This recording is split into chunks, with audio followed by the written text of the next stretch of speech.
Single user and multi user operating system की अगर हम बात करें तो इसके नाम से कुछ ना कुछ आपके ध्यान में क्लिक कर गया होगा कि ऐसे ऑपरेटिंग सिस्टम के बारे में बात करने जा रहे हैं हम, ऐसे जिनको जो सिंगल यूज़र कैपेबिलिटी रखते हैं अपने पास और ऐसे जो मल्टी यूज़र कैपेबिलिटी रखते हैं। क्या मतलब हो गया कि ऐसे ऑपरेटिंग सिस्टम जिसको कोई एक इंसान यूज़ कर सकता है, एक यूज़र यूज़ कर सकता है, और ऐसे ऑपरेटिंग सिस्टम जिसको मल्टी यूज़र मतलब एक से ज़्यादा लोग यूज़ कर सकते हैं। ठीक है, तो ये जो पहला ऑपरेटिंग सिस्टम है इसको थोड़ा सा पढ़ लेते हैं पहले। In a single user operating system a single user can access the computer system at a time. ठीक है, वही अभी जो हमने बात करी, ये ऐसे कंप्यूटर के बारे में बात कर रहे हैं हम जिनको एक यूजर एक वक्त में यूज कर सकता है। ठीक हो गया। अच्छा, आगे कह रहे हैं these types of operating system are commonly used. DOS for PC and Windows 98 for PC are the example of single user operating system। अच्छा, डेस्क ऑपरेटिंग सिस्टम आप लोगों ने तो यूज़ नहीं किया होगा, लेकिन फिर भी मैं एक आपको इसकी एग्जांपल देता हुआ चलूँ कि किन्हें सिंगल यूज़र कहा जाता है, जिसपे मल्टी यूज़र अकाउंट्स क्रिएट नहीं किए जा सकते, जिसको एक यूज़र होता है।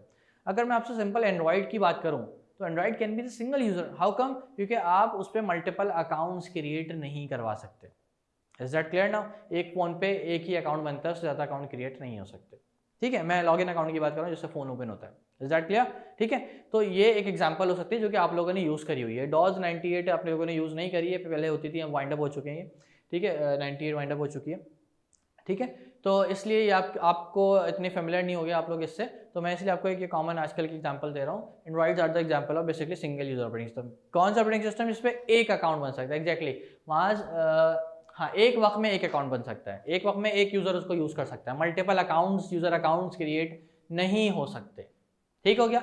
अच्छा, अब इसको कंपैरेटिवली अगर मल्टी यूजर से कंपेयर करें, मल्टी यूजर क्या करें, multi user operating system allow the multiple user to access the computer at the same time. मतलब एक वक्त में मल्टीपल यूजर अकाउंट उस पर एक्सेस हो सकते हैं। ठीक है, एक वक्त में एक ऑपरेटिंग सिस्टम के ऊपर मल्टीपल यूजर अकाउंट क्रिएट हो सकते हैं। ठीक है, the operating system manage the memory and resources among the various users according to the requirement. Linux and the Unix are the most common example of multi-user operating system, right? For example, ये क्या कह रहा है, जितनी भी computer की resources हैं और जितनी भी कंप्यूटर में मेमोरी लगी हुई हैं वो सब उन मल्टी यूजर्स पे इक्वली डिवाइड हो जाती हैं। ठीक है, क्या लिखा हुआ है यहाँ पे, the operating system manage memory and resources among the various user. जितने भी यूजर अकाउंट बने हुए, चाहे 2 बने हुए चाहे 4 बने हुए, ठीक है, जितने भी यूजर अकाउंट बने हैं सबको वो इक्वली डिस्ट्रीब्यूट कर देता है या फिर पार्शियली डिस्ट्रीब्यूट कर देता है, जो जैसे हम करना चाहें उसको। Is that clear now?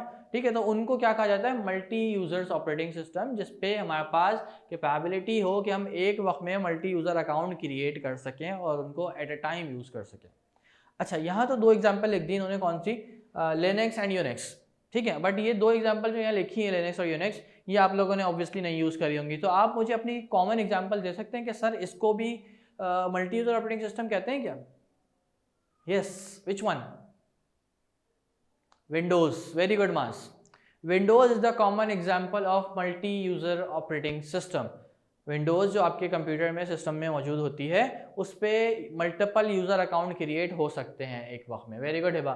ठीक है, फॉर एग्जांपल अगर आपके घर में एक कंप्यूटर है और आप 2, 3, 4 बहन भाई हैं, ठीक है, तो आप उस पर मल्टीपल यूजर अकाउंट क्रिएट कर सकते हैं और सब साइमल्टेनियसली अपना अकाउंट जो है यूज कर सकते हैं।